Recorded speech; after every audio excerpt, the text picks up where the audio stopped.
ನಮಸ್ಕಾರ ಎಲ್ಲರಿಗೂ ಮದರ್ಸ್ ರೆಸಿಪೀಸ್ಗೆ ಸ್ವಾಗತ. ಇವತ್ತು ದಾಲ್ ತೋವೆ ಹೇಗೆ ಮಾಡೋದು ಅಂತ ತಿಳಿಸ್ಕೊಡ್ತಾ ಇದ್ದೀನಿ. ತುಂಬಾ ಈಸಿ, 10 ನಿಮಿಷದಲ್ಲಿ ಮಾಡ್ಬೋದು.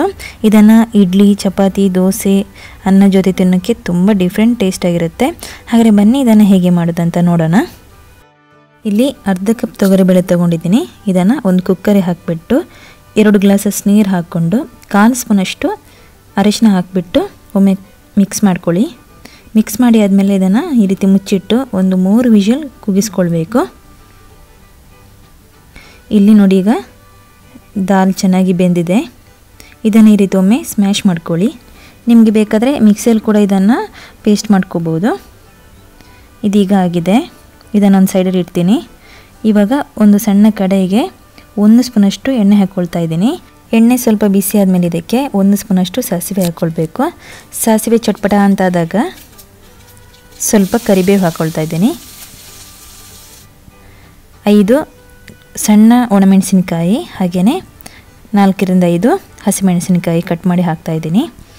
ಈ ರೀತಿ ಒಮ್ಮೆ ಫ್ರೈ ಮಾಡ್ಕೊಂಡಾದ್ಮೇಲೆ ಇದಕ್ಕೆ ಸ್ವಲ್ಪ ಹಿಂಗು ಹಾಕ್ಕೊಳ್ಬೇಕು. ಒಮ್ಮೆ ಮಿಕ್ಸ್ ಮಾಡ್ಕೊಳ್ಳೋಣ.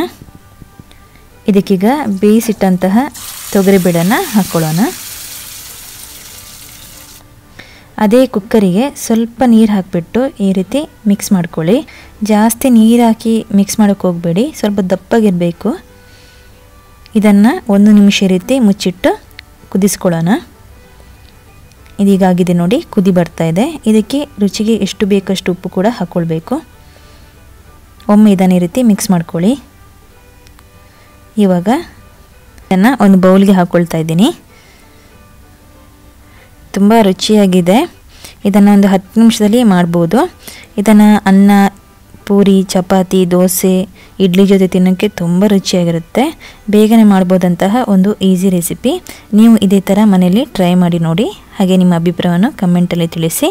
ನನ್ನ ಈ ರೆಸಿಪಿ ನಿಮಗೆ ಇಷ್ಟ ಆದರೆ ಪ್ಲೀಸ್ ಸಬ್ಸ್ಕ್ರೈಬ್ ಮಾಡಿ, ಲೈಕ್ ಮಾಡಿ, ಶೇರ್ ಮಾಡಿ. ಮುಂದಿನ ಮತ್ತೊಂದು ರೆಸಿಪಿಯೊಂದಿಗೆ ಮತ್ತೆ ಸಿಗ್ತೀನಿ. ಅಲ್ಲಿವರೆಗೂ ಧನ್ಯವಾದಗಳು.